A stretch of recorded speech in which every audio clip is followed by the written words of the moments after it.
Malaysian Prime Minister Anwar Ibrahim's cabinet has lost 2 members following the resignations of the country's economy and environment ministers.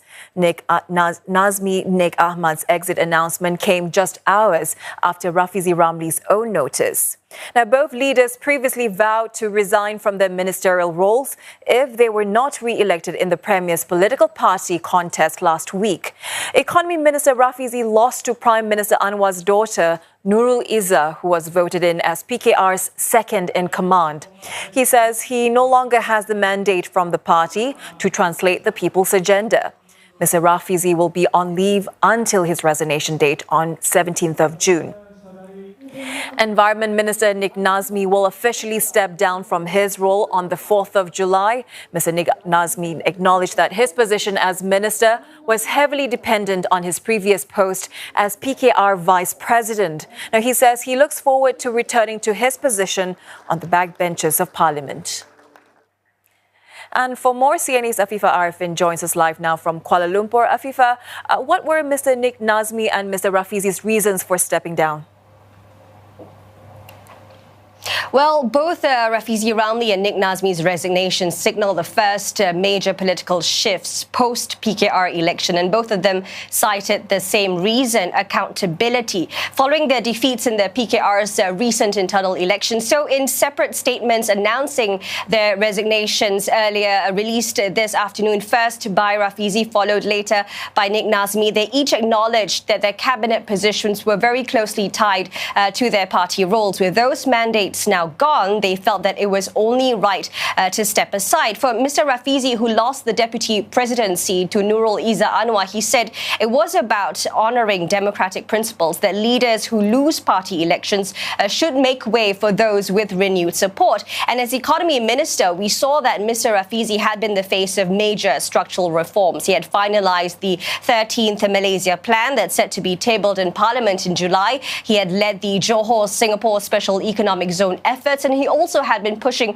for the fuel subsidy rationalisation. Similarly, Mr. Nazmi, he echoed the same sentiments. He pointed to his loss as the party vice president, saying that his cabinet appointment had stemmed from that particular mandate. And as Environment and Sustainability Minister, he was behind several reforms, in particular the Environment Quality Act, and he had also worked on the National Climate Change Bill. So, in short, both men had stepped down on principle, but while they may be out of cabinet, they said that they'll still remain as MPs, with Mr. Rafizi representing Pandan and Mr. Nazmi and Setiawangsa.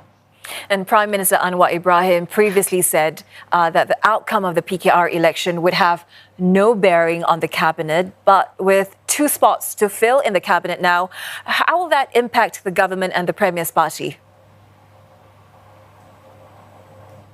Well, after a week focused on ASEAN and regional diplomacy, Prime Minister Anwar now has to pivot sharply back to domestic matters, particularly the fallout from the resignation of 2 key PKR ministers. Well, PM Anwar, as we know, had earlier insisted that the internal party elections would not impact his cabinet.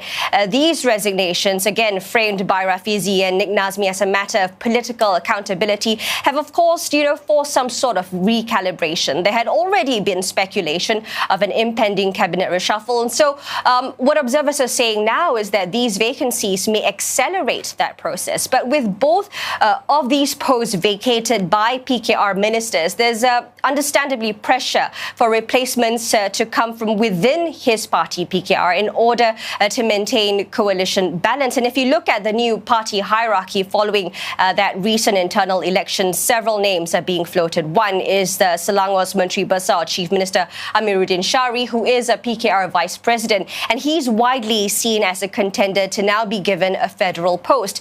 Deputy Minister for Entrepreneur Development and Cooperatives, Ramanan Ramakrishnan, who also recently secured a VP post, could be promoted. And of course, while Nurul Izzah Anwar has publicly ruled out a cabinet role, her elevation to PKR's deputy presidency has inevitably sparked speculation. Another option that's being considered is something that's quite structural, that the Economy Minister ministry could be folded back under the Prime Minister's department. And some insiders also believe that PM Anwar may instead choose to bring in a technocrat or a corporate figure as a senator in order to maintain reform momentum. But ultimately, how the Prime Minister will, fill these roles will shape perceptions of his leadership, not just within PKR, but also across the broader Madani government. So it's really a delicate balancing act between political stability, public confidence, and of course, policy continuation.